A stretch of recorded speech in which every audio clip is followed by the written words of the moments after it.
प्रिया पुरातत्व विभागाची अधिकारी होती. कृष्णाकाठी जवळपास 5000 वर्षापूर्वी एक वेगळ्या प्रकारची संस्कृती असलेले लोक राहत असावे याचे अनेक पुरावे पुरातत्व विभागाला मिळाले होते. त्यामुळे त्या ठिकाणी अधिक व्यापक स्वरूपात उत्खनन हाती घेण्यात आले होते. प्रिया त्यासाठी कृष्णाकाठच्या एका छोट्या गावामध्ये आली होती. गेले 3 दिवस उत्खनन चालू होते. अनेक गोष्टी तिला मिळत होत्या. काही मातीची भांडी, काही मूर्ती. एक दिवस तर खोदकाम करणाऱ्या लोकांना एक दगडी फरशी मिळाली. नीट पाहिले असता त्यांना असे जाणवले की त्या फरशीखाली पोकळ भाग आहे. त्यांनी ही गोष्ट प्रियाला सांगितली. प्रिया आणि तिची सहकारी संध्या या दोघींनी त्यांच्या पद्धतीने ती फरशी नीट काढली. आत लाल कापडात गुंडाळलेली काहीतरी वस्तू होती. प्रियाने ती वस्तू उचलायचा प्रयत्न केला. ती वस्तू फार जड नव्हती. आत एखादा दगड असावा अशी तिने अटकळ बांधली. तिने ते लाल कापड हटवले. आत खरंच एक दगडच होता, कोरीव काम केलेला, जवळपास पाट्याच्या आकाराचा. त्यावर काही दोरे बांधलेले. प्रियाने ते कापड संध्याकडे दिले आणि ती मूर्ती लोकांकडे देऊन ती खड्ड्याच्या बाहेर आली. प्रियाने बराच वेळ ती शिळा पाहिली, पण तिला त्याबद्दल फार काही माहीत नव्हते. पुन्हा पुण्याला गेल्यावर तिच्या वरिष्ठ अधिकाऱ्यांशी ती बोलणार होती. तिच्या संग्रहात अनेक दुर्मिळ पुस्तके होती. त्यात देखील ती शिळेबद्दल माहिती शोधणार होती. ज्या जागी त्यांचे उत्खनन चालले होते ती जागा गावापासून बरीच लांब होती. त्यामुळे त्यांना तिथे टेंटमध्ये झोपावे लागत होते. त्या रात्री बराच वेळ प्रिया त्याच शिळेचा विचार करत टेंटमध्ये पडली होती आणि विचार करता करता केव्हा झोप लागली हे तिलाच समजले नाही. प्रियाला जाग आली तेव्हा ती एका मांडवात होती. तिच्या व्यतिरिक्त मांडवात कोणीही नव्हते. समोर धगधगते यज्ञकुंड पेटलेले आणि त्यासमोर एक स्त्री पाठमोरी बसलेली. अचानक त्या स्त्रीच्या साडीने पेट घेतला. ते पाहून प्रिया गडबडली. तितक्यात ती स्त्री उठून उभी राहिली आणि प्रियाकडे वळली. समोरील दृश्य पाहून प्रियाला हादराच बसला. त्या स्त्रीचा पूर्ण चेहरा जळालेला, तोंडातून पाणी पडत होते, डोळ्यात एक आग पेटलेली. हे भयावह दृश्य पाहून झोपेतून ओरडतच उठली. तिच्या माथ्यावर घामाचे बिंदू जमा झालेले. त्या विचित्र भयानक स्वप्नामुळे तिला खडबडून जाग आली. तिने शेजारील मोबाईलमध्ये वेळ पाहिली. रात्रीचे 3 वाजले होते. तिच्या घशाला कोरड पडलेली. बराच वेळ प्रयत्न करून पण तिला झोप लागत नव्हती. तेच स्वप्न तिच्या डोळ्यासमोर तरळत होते. पहाटे कधीतरी तिला झोप लागली. संध्याकाळी संध्या तिला उठवायला आल्यानंतर तिला जाग आली. अजून पण तिचे डोके ठणकत होते. तिने चहा आणि एक गोळी घेतली. तिला आता त्या शिळेबद्दल जाणून घ्यायची ओढ लागलेली. तिला असे का वाटत होते हे तिला देखील समजत नव्हते. खरं तर तिने आजवर कितीतरी दगड पाहिले होते, पण या शिळेबद्दल तिला खूप उत्सुकता वाटत होती. तिने पुण्याहून दुसऱ्या टीमला बोलावून घेतले. दुसऱ्या दिवशी ती टीम येणार होती. त्यामुळे आजचा दिवस देखील तिला साईटवरच थांबावे लागणार होते. तिचा पूर्ण दिवस मागील 3 दिवसात मिळालेल्या गोष्टी पॅक करण्यात गेला. ती त्या सर्व गोष्टी घेऊन पुण्याला त्यांच्या ऑफिसमध्ये जाणार होती. त्या रात्री पुन्हा 3 वाजता तेच भयानक स्वप्न पडल्यामुळे प्रियाला जाग आली. परत तिला झोप लागलीच नाही. ती तोच विचार करत पडली होती. सकाळी तीच उठून संध्याच्या टेंटजवळ गेली. त्यांनी सोबत चहा घेतला. त्यांचे सामान आवरले. 11 पर्यंत दुसरी टीम तिथे आली. तेव्हा मग त्या दोघी आणि त्यांची टीम मिळालेल्या वस्तू घेऊन पुण्याला निघाले. संध्याकाळी पुण्यात पोहोचल्यावर घरी न जाता प्रिया थेट त्यांच्या ऑफिसमध्ये गेली. तिने ती शिळा बाहेर काढली. त्या शिळेला असलेले दोरे सोडले आणि मग ती त्या शिळेचे निरीक्षण करू लागली. तिच्या जवळ असलेल्या पुस्तकात त्याबद्दल काही माहिती मिळते का ते पाहत होती, पण तिला अजून तरी काही हाती लागले नव्हते. रात्रीचे 8 वाजले होते.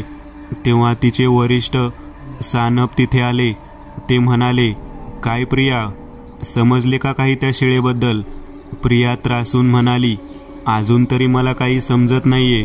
सानप म्हणाले, तू 4 दिवसांनी आलीयस, आता घरी जा, थोडा आराम कर, मी पाहतो त्या शिळेबद्दल काही समजतं का ते. त्यानंतर प्रिया घरी निघाली. प्रियाचे लग्न होऊन 2 वर्ष झालेली. घरी नवरा, सासू सासरे आणि जवळपास 25 वर्षांची नणंद यांच्यासोबत ती राहत होती. घराची आर्थिक परिस्थिती खूप छान होती. शहरातील उच्चभ्रू भागात त्यांचा बंगला होता. त्यांचा बंगला फार मोठा नव्हता, पण त्याची रचना नीट केल्यामुळे घरात खूप जागा होती. मुख्य हॉल मोठा होता. तिथून एका बाजूने वर जाणारा जिना होता. जिन्याशेजारीच भिंतीमधून एक छोटासा व्हरांडा होता. तिथून डाव्या बाजूला एक बेडरूम होती आणि उजव्या बाजूला स्वयंपाकघर आणि त्याच्या मागील बाजूस आडगळीची खोली. जिन्यातून वर गेल्यावर उजव्या बाजूला 2 बेडरूम होत्या आणि डाव्या बाजूला टेरेसचा दरवाजा. रात्री 9ला प्रिया घरी आली. घरातील सर्वजण तिचीच वाट पाहत होते. ती घरात आल्या आल्या तिचा नवरा विशाल काळजीने म्हणाला, अगं किती उशीर, एकतर 4 दिवसांनी येते घरी, आज तरी लवकर यायचं, किती थकली आहेस बघ. प्रिया उत्साहाने म्हणाली, अरे खूप वेगळी गोष्ट मिळाली आहे, त्यातच अडकले होते रे. यावेळी तिच्या सासूबाई म्हणजेच भारती म्हणाल्या, अगं आधी फ्रेश हो, जेवण करून घे, मग निवांत बोला. रात्री जेवण झाल्यावर प्रिया आणि विशाल टेरेसवर गप्पा मारत बसलेले. प्रिया त्या शिळेबद्दल आणि सापडलेल्या इतर वस्तूंबद्दल भरभरून बोलत होती. तिचा हा उत्साह विशालला नेहमीच आवडायचा. तिचे असले बोलणे तो तासनतास ऐकत राहायचा. रात्रीचे 11 वाजून गेलेले. प्रियाला आता झोप येत नव्हती. त्यामुळे ते त्यांच्या वरच्या मजल्यावर असलेल्या बेडरूममध्ये गेले. पलंगावर पडताच तिचा डोळा लागला. विशाल हा सॉफ्टवेअर इंजिनियर होता. त्यामुळे बऱ्याच वेळा घरी आल्यावर पण रात्री उशिरापर्यंत त्याचे काम चालू असायचे. आज पण विशाल तसाच काम करत बसला होता. रात्री 11:30च्या दरम्यान विशालला तहान लागली. प्रिया उशिरा घरी आलेली. त्या गडबडीत वरती पाणी आणून ठेवायचा त्याला विसर पडलेला. यामुळे आता स्वतःलाच दोष देत तो खाली स्वयंपाकघरात आला होता. आत आल्यावर त्याने नेहमीच्या सवयीप्रमाणे फ्रीज उघडला आणि तिकडे न पाहताच खाली कोपऱ्यात असलेली पाण्याची बाटली घेऊ लागला. इतक्यात फ्रीजमधून एक जळालेला हात बाहेर आला आणि त्या हाताने विशालचे मनगट पकडले. त्या हाताची पकड उष्ण होती. एखादा झटका बसावा तसा विशालने हात ओढून घेतला. हे सर्व एका क्षणात घडले. विशालला काहीच समजले नाही. त्याने त्याचा हात पाहिला. हाताला काहीच नव्हते झाले, पण त्याला खात्री होती आता जे काही घडले हा त्याचा भास नक्कीच नव्हता. फ्रीजमध्ये अजून काय आहे का हे तो पाहू लागला, पण त्याला काहीच वेगळे दिसले नाही. त्याने पाण्याची बाटली घेतली आणि तो लाईटचे बटन बंद करतच होता. तोच त्याला मागून कसला तरी आवाज आला. त्यांच्या बंगल्यात त्यावेळी नीरव शांतता होती. त्यामुळे मागे झालेला तो छोटा आवाज देखील त्याला स्पष्ट ऐकू आला. तो आवाज ओट्याखाली असलेल्या कपाटातून येत होता. विशाल त्या ओट्याजवळ गेला आणि खाली बसून त्याने दार उघडले. आत थोडा अंधार होता, त्यामुळे त्याला नीट दिसत नव्हते. इतक्यात अंधारातून एका स्त्रीचा जळालेला चेहरा अचानक त्याच्या समोर आला. विशाल दचकून मागे पडला. त्याच्या हृदयाची धडधड प्रचंड वाढलेली. आता त्याने जे पाहिले ते काय होतं याचा अंदाज त्याचे मन लावू शकत नव्हते. तो तसाच उठला आणि लाईटचे बटन बंद करून वरती बेडरूमकडे निघाला. तो जसा जसा जिन्याने वर जात होता तसं त्याच्या मागे जिन्याच्या पायरीवर पायाचे काळे चिन्ह उमटत होते. तो बेडरूममध्ये आला. त्याने दार आतून बंद केले. बेडच्या बाजूलाच असलेल्या टेबलवर त्याचा लॅपटॉप चालू होता. त्या समोर असलेल्या खुर्चीवर तो येऊन बसला. आता घडलेल्या प्रसंगामुळे त्याच्या घशाला कोरड पडलेली. त्याने आता आणलेल्या बाटलीमधून काही घोट पाणी प्यायले. पाणी तोंडात जाताच त्याला काहीतरी विचित्र जाणवले. तो तसाच बेसिनजवळ गेला आणि त्याने ते पाणी खाली थुंकले. त्या पाण्याचा रंग काळा झालेला. हे सगळं पाहून तर त्याला धक्काच बसला. त्याच्यासोबत काहीतरी वेगळे घडत आहे याची त्याला जाणीव झाली. हे जे काही आहे त्याबद्दल उद्या पाहूयात असा विचार करून तो पलंगावर प्रिया शेजारी जाऊन झोपला. काही केल्या त्याला झोप लागत नव्हती. त्याचे हृदय अजूनही वेगाने धडधडत होते. रात्रीचे 12 वाजून गेले होते. त्याला कसाबसा डोळा लागला होता. खाली असलेल्या बेडरूममध्ये विशालचे आई बाबा म्हणजेच भारती आणि सुरेश झोपले होते. त्यांच्या बेडरूमच्या दारावर कोणीतरी थाप दिली. त्या आवाजाने सुरेश जागे झाले. घरातल्यापैकी कोणीतरी असेल असे त्यांना वाटले, म्हणून अर्धवट झोपेत त्यांनी दरवाजा उघडला, पण बाहेर कोणीच नव्हते. त्यांना आश्चर्य वाटले. ते अर्धवट झोपेतच होते. तोच त्यांना असे जाणवले की कोणीतरी जिन्याकडे गेले आहे. ते बेडरूमच्या बाहेर आले आणि त्यांनी जिन्याकडे पाहिले. त्यांचा जिना वर जाताना डाव्या हाताला वळत होता. त्या वळणावर काही क्षण एका बाईची आकृती त्यांना दिसली. सुरेशांना काहीच समजले नाही. ते जिन्याने वरती जाऊ लागले. ते त्या वळणावर आले. तिथे सर्वात वरच्या पायरीवर एक बाई बसलेली. तिचे केस तिच्या चेहऱ्यावरून गुडघ्यापर्यंत आलेले. तिथे खाली भारती एकट्याच पलंगावर होत्या. तोच अचानक उशीमधून एका स्त्रीचे जळलेले 2 हात बाहेर आले आणि त्यांनी भारती यांचा गळा पकडला. काही कळायच्या आतच ते हात गायब झाले. पण भारती मात्र ओरडतच झोपेतून उठल्या. तिथे जिन्यात सुरेशांना धक्काच बसला. ते काही करणार तोच ती स्त्री नाहीशी झाली. गडबडलेल्या सुरेशांच्या कानावर भारती यांची किंकाळी पडली. भानावर येते बेडरूमच्या दिशेने निघाले. बेडरूमच्या दारात पोहोचले. त्यावेळी भारती घाबरून पलंगावर बसलेल्या सुरेश आत गेले आणि म्हणाले, काय झाले? भारती यांनी घडलेला प्रसंग त्यांना सांगितला.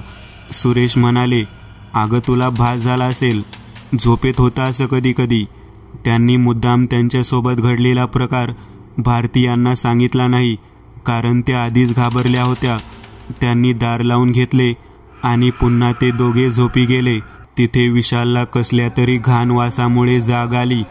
कसला वास येत आहे ते तो इकडे तिकडे पाहत होता. तोच त्याची नजर फॅनकडे गेली. फॅनला एक स्त्री लटकलेली. तिने 2 हातांनी एक पाते पकडले होते आणि धनुष्याकार शरीर वळवून पायाने मागील पाते पकडले होते. तिचा चेहरा जळून काळा झाला होता. डोळ्यातून आग निघत होती. तोंडातून ओघळणारे पाणी हनवटीवरून खाली येत होते. हे दृश्य पाहून विशाल हादरला होता. एका घाण दर्पाने ती खोली भरली होती. वातावरण अत्यंत थंड झालेले. ती स्त्री नजर रोखून विशालकडे पाहत होती. क्षणात ती नाहीशी झाली. इतक्यात दुसऱ्या बाजूला तोंड करून झोपलेल्या प्रियाचा आवाज आला, विशाल, मला शोधतोयस का? आणि ती हसू लागली. भेदरलेल्या विशालने प्रियाकडे पाहिले. प्रिया या बाजूला वळली होती आणि तिचे डोळे लाल झालेले. चेहऱ्यावर एक भयानक हास्य होते. विशाल खूप घाबरला होता. तो तसाच उठला आणि खाली धावत निघाला. खाली येऊन त्याने आईबाबांच्या खोलीचे दार वाजवले. यावेळी दार उघडावे की नाही अशी साशंकता सुरेशांच्या मनात होती. पण विशाल बाहेरून ओरडत होता. त्याचा आवाज कानी पडताच सुरेश उठले आणि त्यांनी दरवाजा उघडला. विशालची अशी अवस्था पाहून ते म्हणाले, काय झालं विशाल, तू असा इतक्या रात्री? विशाल म्हणाला, ते प्रिया. सुरेश म्हणाले, काय झालं प्रियाला? शांत होत विशालने घडलेला सगळा प्रकार त्यांना सांगितला. सुरेश म्हणाले, अरे मग आपण आता वर जाऊन पाहिले पाहिजे. प्रियाला असं एकटे सोडता कामा नये. ते दोघे वर आले. प्रिया तिच्या जागेवर नव्हती. विशालला वाटले शेजारच्या बेडरूममध्ये त्याची बहीण विनिता झोपलेली आहे. कदाचित प्रिया तिथे गेली असेल. त्यांनी वनिताच्या खोलीचे दार ठोठावले. वनिताने अर्धवट झोपेमध्ये दार उघडले. विशाल म्हणाला, प्रिया आली आहे का ग आत? वनिता म्हणाली, नाही रे दादा, झोपले तेव्हापासून मी तर आता उठले तुझ्या आवाजाने. विशाल म्हणाला, बरं तू झोप आता, मी आल्याशिवाय दार उघडू नको. वनिताने दार बंद केले. सुरेश म्हणाले, प्रिया कदाचित स्वयंपाकघरात असेल, चल तिथे पाहू. ते दोघे स्वयंपाकघरात आले. सर्वत्र शांतता होती. त्यांनी बल्ब चालू केला. कुठून तरी कटकट असा आवाज येत होता. विशालला जाणवले हा आवाज तिथूनच येतोय, ओट्याखाली असलेल्या कपाटामधून. तिथे जवळ जाऊन विशालने दार उघडले. त्याला पुन्हा धक्का बसला. तिथे प्रिया होती. गुडघ्यावर बसून तिने हात पुढे टेकलेले. तिचे डोळे आगीसारखे तप्त वाटत होते. तोंडातून पाणी बाहेर पडत होते. हे पाहून विशालची दातखिळीच बसली. त्याच्या तोंडून आवाज निघत नव्हता. सुरेशांना काही कळणार तोच प्रिया तिथून बाहेर आली आणि अंधारात गडप झाली. सुरेशांनी मागून विशालच्या खांद्यावर हात ठेवला. त्या हाताच्या स्पर्शाने विशाल भलताच दचकला. सुरेश त्याला आधार देत म्हणाले, मी आहे, घाबरू नकोस. विशाल कसाबसा उभा राहिला. तो म्हणाला, बाबा, हे काय झाले आहे प्रियाला? ते दोघे बोलतच होते तोच त्यांना भारतीयांची किंकाळी ऐकू आली. ते दोघे तसेच त्या खोलीकडे निघाले. खोलीच्या दारात पोहोचले तोच त्यांना तिथे खाली प्रिया पडलेली दिसली आणि पलंगावर भारती होत्या. विशाल धावतच तिथे गेला. त्याने प्रियाला पलंगावर झोपवले आणि मग म्हणाला, काय झालं आई? भारती म्हणाल्या, मी झोपले होते. कसल्या तरी घाणवासाने मला जाग आली. मी डोळे उघडले तर प्रिया माझ्यापासून 1 फूट वर तरंगत होती. तिचा चेहरा माझ्या चेहऱ्याच्या अगदी समोर होता, पण तो तिचा चेहरा वाटतच नव्हता. असा भयानक चेहरा होता तो. ती माझ्याकडे पाहून क्रूर हसली. तिचा चेहरा माझ्या जवळ आला. तोच अचानक ती किंचाळली आणि खाली पडली. सुरेश म्हणाले, मलाही भूतबाधा वाटते. तिथे वरती वनिता झोपलेली. अचानक तिच्या अंगावरील चादर खाली घसरली आणि पलंगाखाली गेली. दचकून तिला जाग आली. तिला समजलेच नाही चादर पलंगाखाली कशी गेली ते. तिने वाकूनच चादर ओढून घेतली, पण पूर्ण चादर ओढली जातच नव्हती. जणू काही खालून कोणीतरी ते चादर ओढत होते. घाबरतच वनिताने खाली पाहिले, पण काहीच नव्हते. चादर खालीच पडलेली. ती पूर्ण चादर ओढणार होती. तोच पलंगाच्या दुसऱ्या बाजूने एका स्त्रीचे केस पलंगावरून खाली आले. वनिताला धक्काच बसला. तिने मान वर करून बेडवर पाहिले तर बेडवर कोणीच नव्हते. तिने पुन्हा बेड खालून वाकून पाहिले. यावेळी तिला केसांसोबत त्या स्त्रीचा जळालेला चेहरा देखील दिसला. ती खूप घाबरली. तिने पुन्हा पलंगावर पाहिले. यावेळी ती स्त्री तिच्या शेजारीच बसलेली. वनिताने तिचे ते रूप जवळून पाहिले. हिरवी साडी, हातात बांगड्या, कपाळावर कुंकू, पण अंग मात्र जळलेले. तिच्या तोंडून पाणी ओघळत होते, डोळ्यातून रक्त. हे भयावह दृश्य पाहून वनिता मोठ्याने किंचाळली आणि बेशुद्ध होऊन पलंगावरून खाली कोसळली. वनिताची किंकाळी खाली त्या तिघांना ऐकू आली. बोलता बोलता ते तिघे थांबले आणि धावतच वर निघाले. वनिताच्या खोलीचे दार बंद होते. विशालने मास्टर कीने दार उघडले.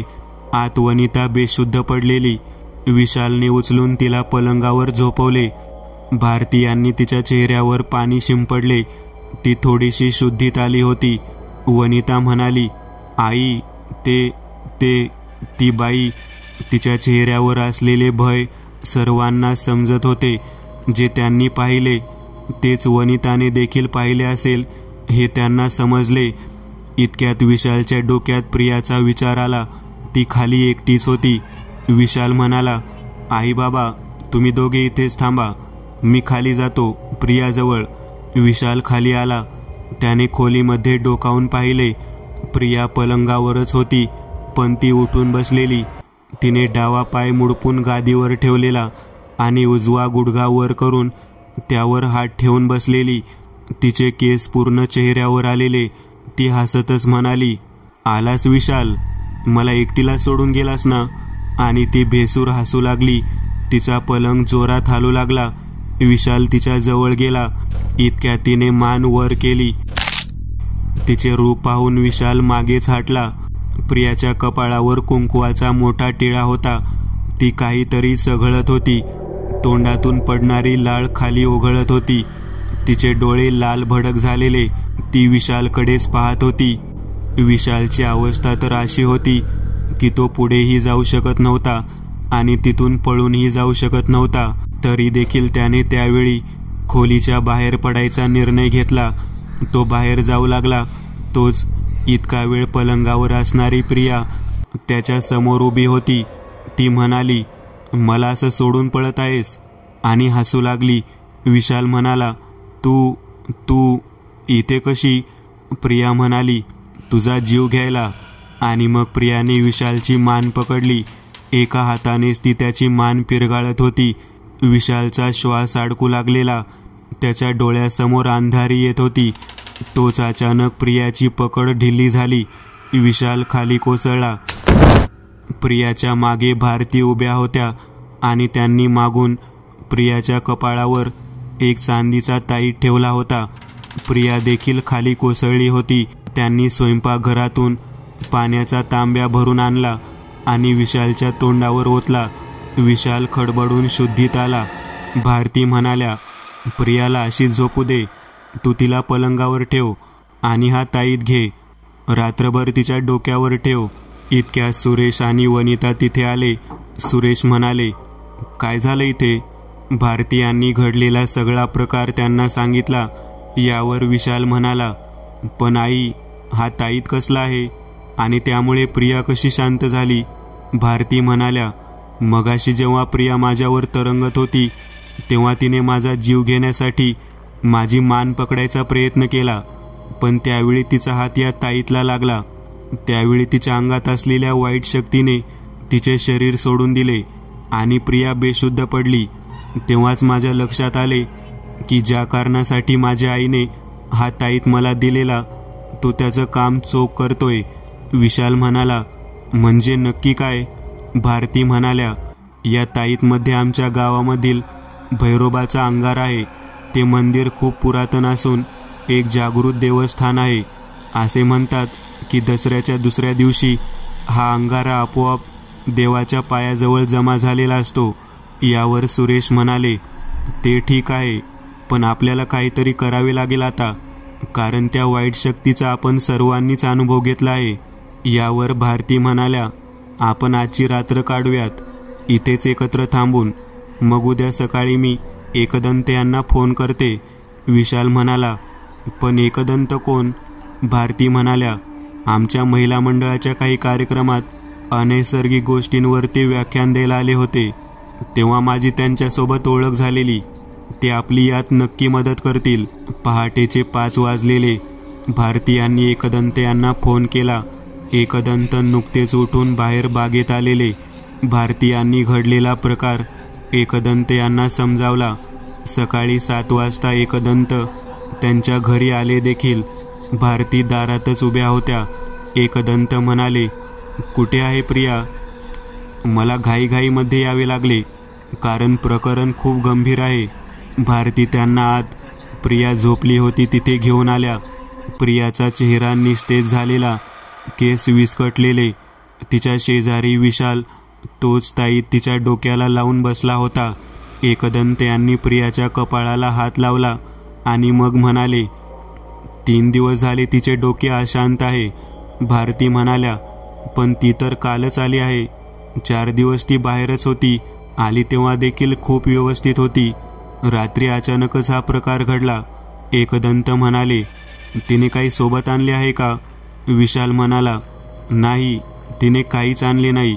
हो, पण ती ज्या ठिकाणी उत्खननासाठी गेली होती तिथून तिने बऱ्याच वस्तू आणल्यात. एकदंत म्हणाले, पण त्यावरून आपल्याला काही कल्पना येणे अवघड आहे. विशाल म्हणाला, पण एक गोष्ट आहे ज्याबद्दल ती खूप जास्त उत्सुक होती, तो दगड. एकदंत म्हणाले, कोणता दगड? विशाल म्हणाला, तिला कसला तरी वेगळा दगड मिळाला आहे. तो तिच्या ऑफिसमध्ये आहे. एकदंत म्हणाले, पुरातत्व खात्याचे ऑफिस ना? म्हणजे सानप हेड असेल तिथला. विशाल म्हणाला, हो बरोबर, पण तुम्हाला कसं माहीत? एकदंत म्हणाले, माझ्या ओळखी बऱ्याच क्षेत्रात आहेत, त्यात सानप आणि मी तर जवळच राहायचो. बऱ्याच वेळा अशा जुन्या गोष्टींमुळे उद्भवणाऱ्या प्रकरणात त्याने देखील माझी मदत घेतली आहे. कसं आहे ना विशाल, जेव्हा एखादी जुनी गोष्ट आपण बाहेर काढतो तेव्हा तिच्या इतिहासाबद्दल आपल्याला कल्पना नसते आणि मग त्यामुळे उद्भवणाऱ्या प्रसंगाला रोखणे अवघड जाते. असोत, आता मी जरा पुरातत्व विभागाच्या ऑफिसमध्ये जाऊन येतो. तोपर्यंत तो ताईत प्रियाच्या गळ्यात घातला तरी चालेल. एकदंत बाहेर पडले. त्यांनी सानप यांना फोन करून ऑफिसमध्ये बोलावून घेतले. इतक्या सकाळी तिथे फार कोणी नव्हतेच. एकदंत यांनी घडलेला सगळा प्रकार त्यांना सांगितला. त्या शिळेसंदर्भात त्या दोघांच्यात बरीच चर्चा झाली. कोणत्याही वस्तूला स्पर्श करून त्याचा भूतकाळ जाणून घेण्याची जी सिद्धी पिशाची वेदामुळे एकदंत यांना मिळालेली, तिचा वापर करून एकदंत यांनी त्या शिळेबद्दलचा इतिहास जाणून घेतला. त्यावेळी त्यांना धक्काच बसला. खरं तर त्या शिळेचा बळी ठरलेली प्रिया ही पहिली नव्हतीच. याआधी देखील अनेक स्त्रियांना त्या शिळेमुळे त्रास झालेला. एकदंत म्हणाले, सानप, या शिळेला दोरे होते, ते कुठे आहेत? सानप म्हणाले, आहेत माझ्याजवळच. एकदंत म्हणाले, मला देते आणि ही शिळा घेऊन प्रियाच्या घरी ये रात्री 9ला. त्यानंतर एकदंत यांनी भारतीला फोन केला. ते म्हणाले, प्रिया आज पण शुद्धीत येणार नाही, त्यामुळे तुम्ही चिंता करू नका. मी रात्री 9ला तुमच्या घरी येईन. कदाचित आपल्याला छोटा यज्ञ करावा लागेल. तुम्हाला मी एक यादी पाठवतो व्हॉट्सअपवर. तेवढ्या गोष्टी मात्र आणून ठेवा. पुढील गोष्टी रात्री बोलू. मग एकदंत त्यांच्या घरी गेले. त्यांच्या साधनेच्या खोलीमध्ये दिवसभर बसले. त्यांना ज्या गोष्टी हव्या आहेत त्या सर्व गोष्टी त्यांनी गोळा केल्या आणि मग रात्री 8च्या सुमारास ते घरातून बाहेर पडले. 8:30 वाजता ते प्रियाच्या घरी आले. ते घरी आल्यावर सानप यांची वाट पाहत बसले होते. जवळपास 15 मिनिटांनी सानप ती शिळा घेऊन आले. एकदंत म्हणाले, आपल्याला यज्ञ करायचा आहे. मी जी सामग्रीची यादी सांगितली होती ती सगळी सामग्री इथे हॉलमध्ये आणून ठेवा. काही वेळातच सगळी सामग्री विशालने आणून ठेवली. एकदंत यांनी यज्ञकुंड हॉलच्या बरोबर मध्ये ठेवले. मग त्याभोवती काळ्या तिळाने एक रिंगण आखले. समोर एक हळदीचे रिंगण आखले. त्याच्या शेजारी हळदीचे एक छोटे रिंगण आखले. त्या छोट्या रिंगणात त्यांनी ती शिळा ठेवली आणि मग विशालला म्हणाले, प्रियाला घेऊन ये आणि या समोरील रिंगणात ठेव तिला. विशाल प्रियाला घेऊन आला. ती अजूनही बेशुद्ध होती. त्याने प्रियाला त्या रिंगणात ठेवले. एकदंत यांनी यज्ञकुंडात अग्नी प्रज्वलित केला. त्यात काही धूप टाकले. मग एकदंत म्हणाले, विशाल, प्रियाच्या गळ्यातील तो ताईत काढ. पण एक गोष्ट लक्षात ठेव, ती ओरडेल, काहीतरी वेगळं वागेल. तुम्ही सर्वांनी त्याकडे दुर्लक्ष करायचे आहे. विशालने रिंगणाच्या बाहेरून कसंबसं तो ताईत काढला. त्याच क्षणी प्रियाने डोळे उघडले आणि विशालचा हात पकडून त्याला दूर भिरकावून दिले. तिच्या या कृतीने एकदंत देखील अवाक झाले. त्यांना प्रियाचे हे वागणे अपेक्षित नव्हते. प्रिया उठून उभी राहिली. तिने पायाने ती रिंगणाची हळद विस्कटली आणि पुढच्या क्षणाला ती एकदंत यांच्या शेजारी उभी होती. ती शेजारी उभी आहे याची एकदंत यांना जाणीव झाली. पण त्यांनी काही करायच्या आतच प्रियाने एकदंत यांना लाथ घातली. ती लाथ इतकी जोरदार होती की एकदंत शेजारील सोफ्यावर पडले. आता प्रिया मोठमोठ्याने हसू लागली. पुढच्या क्षणाला तिने स्वतःचे अंग झोकून दिले. हवेतच ती धगधगत्या यज्ञाच्या वर आली. तिचा चेहरा बदलला होता. तिचे डोळे पुन्हा लाल झालेले, तोंडातून पाणी पडत होते, चेहरा काळा झालेला. ती रागाने एकदंत यांच्याकडे बोट करत म्हणाली, याला आणला होता तुम्ही मला रोखायला. आणि मग तिने रागाने सगळ्या घरात नजर फिरवली. घरातील दिवे चालू बंद होऊ लागले. एकदंत यांनी त्यांच्या जवळ असलेल्या झोळीमधून तांदूळ काढले आणि ते तांदूळ यज्ञात टाकणार. तोच प्रिया एकदंत आणि यज्ञ यांच्यामध्ये आली. तिने एकदंत यांचा हात पकडला आणि पिरगाळला. असा आवाज झाला. एकदंत यांचे मनगट मोडले होते. प्रिया म्हणाली, तू माझ्या वाटेला जाऊ नकोस, नाहीतर आता मान मोडेल. एकदंत यांनी विशालकडे पाहिले. त्याला डोळ्याने खून केली. विशालने धावत येऊन तो ताई तिच्या गळ्यात टाकला, पण प्रियाला काही झाले नाही. तिने रागाने विशालकडे पाहिले. गळ्यातील ताई स्वतः बाहेर काढला आणि मग विशालची मान पकडून म्हणाली, हे असले खेळ आता नाही चालायचे. आणि तिने विशालला भिंतीवर फेकले. त्याचे डोके जोरात आपटले आणि तो तिथेच कोसळला. एकदंत यांना काहीच समजत नव्हते. ती वाईट शक्ती इतकी शक्तिशाली कशी झाली? भारती देखील याच विचारात पडलेल्या. तोच प्रिया भारती यांच्या समोर आली. म्हणाली, काय ग म्हातारे, विचार करते ना, आता ताईत कसं काय काम करेना? आणि मोठमोठ्याने हसू लागली. तिने भारतीच्या डोक्यावर एक जोरदार दणका दिला. भारती तिथेच कोसळल्या. याच संधीचा फायदा घेऊन एकदंत यांनी त्यांच्या बॅगमधून तो शंखचूड शंख बाहेर काढला, ज्यात त्यांनी यक्षिणीला कैद केलेले. आणि तो शंख त्यांनी फुंकला. त्याचा स्वर पूर्ण घरात घुमला. इतका वेळ जे दिवे चालू बंद होत होते ते पूर्ण बंद झाले. हॉलमध्ये फक्त यज्ञाचा उजेड होता. इतका वेळ जे वातावरण शांत होते ते आता अजून जास्त भारलेले. वेगळ्याच प्रकारचे आवाज येऊ लागले. प्रियाने वळून एकदंत यांच्याकडे पाहिले. त्या वाईट शक्तीला कल्पनाच नव्हती नक्की काय झाले आहे. प्रिया एकदंत यांना म्हणाली, तू शांत नाही बसणार ना? आता तुला दाखवते अंबिका काय आहे ते. असे म्हणत प्रिया एकदंत यांच्या जवळ आली. खाली पडलेल्या एकदंत यांना ती उचलणार इतक्यात कोणीतरी तिलाच लांब भिंतीवर फेकले. एकदंत यांची नजर यज्ञाच्या वर गेली. तिथे काळे वस्त्र परिधान केलेली एक अत्यंत सुंदर स्त्री होती. एकदंत यांच्या तोंडून बाहेर पडले, यक्षिणी. प्रिया उठून उभी राहिली.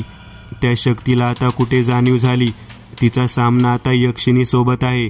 प्रियाने काही हालचाल करायच्या आतच यक्षिणी तिच्या जवळ पोहोचली. तिने प्रियाच्या कपाळावर तिचा अंगठा दाबून धरला. प्रिया अत्यंत भेसूर ओरडू लागली. यक्षिणीचा चेहरा देखील आता क्रूर झालेला. ओरडताना प्रिया अचानक खाली कोसळली आणि बेशुद्ध झाली. एकदंत उठून बसले. त्यांनी यज्ञात काही धूप टाकले आणि मग पिशाचे वेद बाहेर काढला. त्यातील विचित्र मंत्राचे उच्चारण करून त्या शिळेवर अभिमंत्रित करेचे पाणी शिंपडले. मग त्यांनी यक्षिणीकडे पाहिले. यक्षिणीने तिच्या हाताची हालचाल केली. ती शिळा काही वेळ स्वयंप्रकाशित झाली. एकदंत पटकन उठले आणि त्यांनी त्या शिळेवर तेच दोरे बांधले. त्यानंतर एकदंत यांनी त्या शंखावर तेच पाणी शिंपडले. यक्षिणी जशी आली तशीच पुन्हा शंखात सामावली. गेलेले दिवे पुन्हा आले. एकदंत यांच्या सांगण्यावरून सुरेश, वनिता यांनी विशाल आणि भारती यांना कसेबसे शुद्धीत आणले. काही औषधे देऊन त्यांना बेडरूममध्ये नेऊन झोपवले. प्रियाला देखील भारती यांच्या खोलीत ठेवले. ते दोघे खाली आल्यावर एकदंत म्हणाले, आता तुम्हाला काहीही धोका नाही, पण मला माहीत आहे तुम्हाला असंख्य प्रश्न आहेत. त्या सगळ्यांची उत्तरे मी तुम्हाला परवा देईन. आता ही शिळा मी माझ्यासोबत घेऊन चाललो आहे. मग सानप एकदंत यांना घेऊन डॉक्टरकडे गेले. तिथे त्यांच्या हातावर योग्य ते उपचार करून प्लास्टर केले. दुसऱ्या दिवशी प्रिया शुद्धीत आली.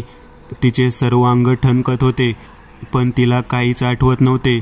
संध्याकाळपर्यंत सर्वजण जरा तरतरी झाले. त्या रात्री देखील कोणाला कसलाच त्रास झाला नाही. दुसऱ्या दिवशी हे सर्वजण एकदंत यांना भेटायला त्यांच्या घरी गेले. एकदंत हॉलमध्येच बसलेले. त्यांच्या हाताला प्लास्टर केलेले, त्यामुळे तो हात गळ्यातच अडकवलेला. भारती म्हणाल्या, आम्हाला माफ करा, आमच्यामुळे तुमची अशी अवस्था झाली. एकदंत म्हणाले, ज्या क्षेत्रात मी आहे तिथे या गोष्टी होणे स्वाभाविक आहे. तुम्ही नका वाईट वाटून घेऊ, महिनाभरात होईल नीट.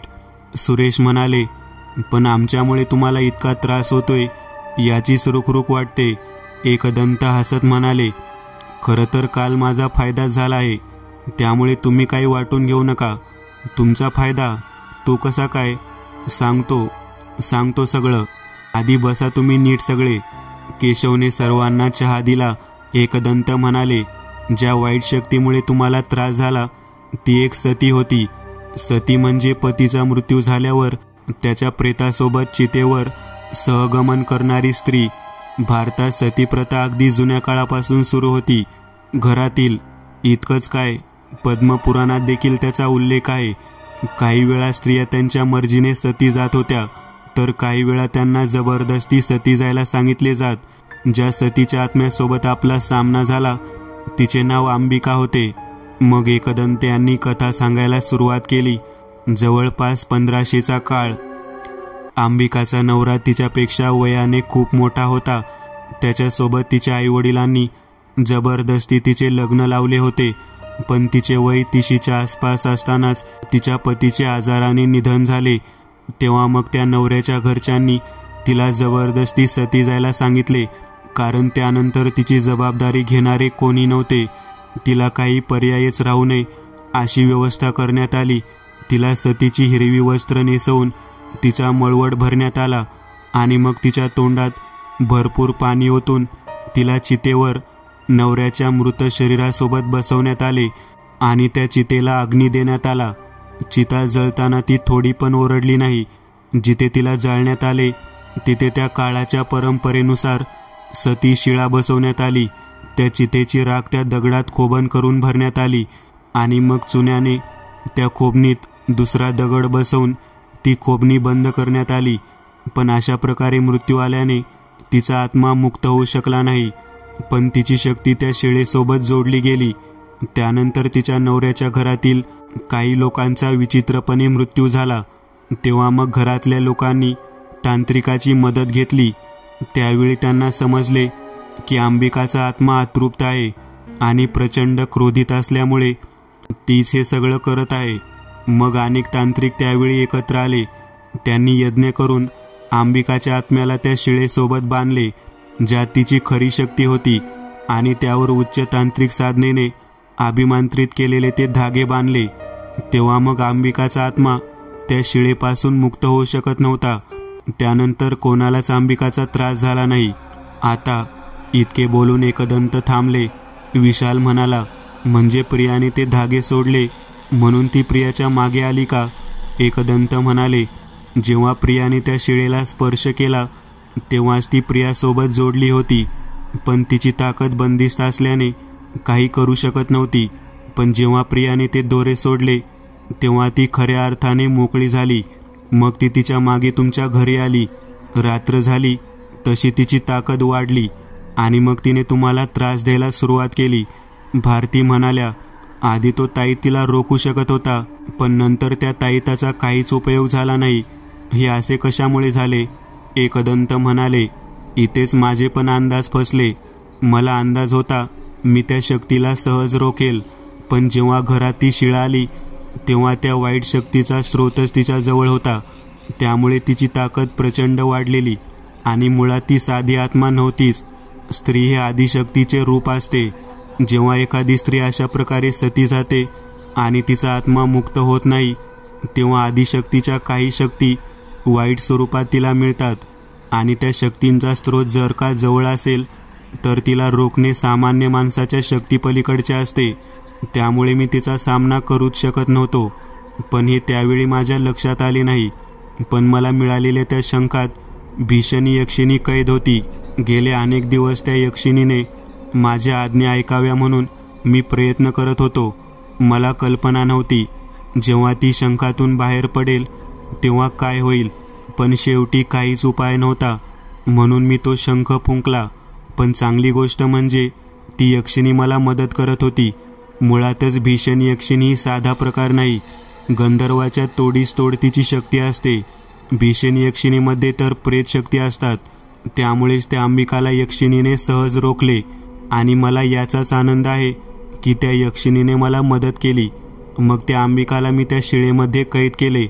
त्यानंतर काल ती शिळा मी माझ्या तळघरात गंडभेरून मूर्तीसमोर ठेवली. त्यामुळे आता ती वाईट आत्मा त्या मूर्तीने शोषली असेल.